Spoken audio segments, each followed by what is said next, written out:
Let me explain how the install process works. Now, this should be explained to every single customer so they know what to expect within the fulfillment process of the agreement that you just signed. So step number 1 is signing the agreement. Welcome to the green team. That's what you're going to complete. Step number 2, most of the time you're going to complete it.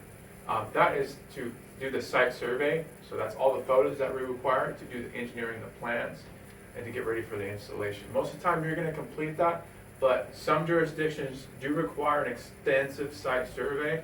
So if you're in one of those jurisdictions, those local municipalities, you will know, and please let your customer know that we will be sending someone out. If not, we're going to speed that process up on that step number 2 by having you do it. Step number 3 is going to be engineering and drawing the plans. So within 3 days after that right to cancel, we hop on those plans as quickly as possible and we get our plans drawn. That's step number 3.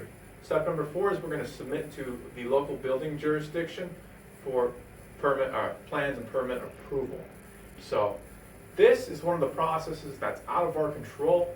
We do our best to submit it and pick it up as quick as possible, but the actual approval process is out of our control on how they want to approve it. Sometimes it takes up to a month, sometimes even 2 months. So let your customer know that's one of the steps that are out of our control, but we do our best to speed it up.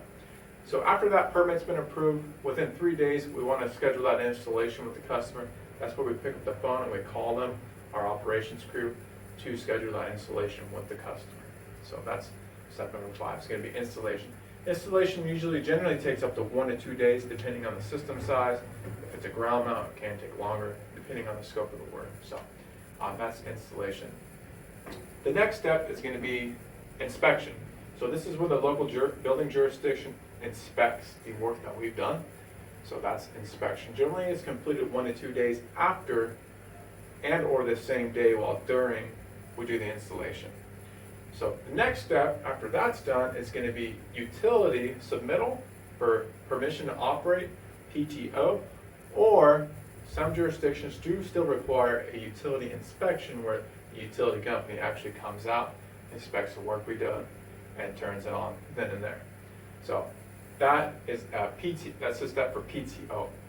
So after that step for PTO, we go ahead and we flip the system on, and that is the final welcome to the green team fulfillment. We're done with the final fulfillment stage, and we turn the system on, and the customer is making that green, making the cash, and making the environmental friendly.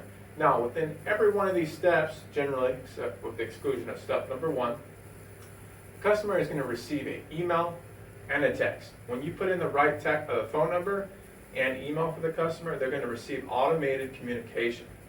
Okay, so this is going to be done via video and words so they can read it as well.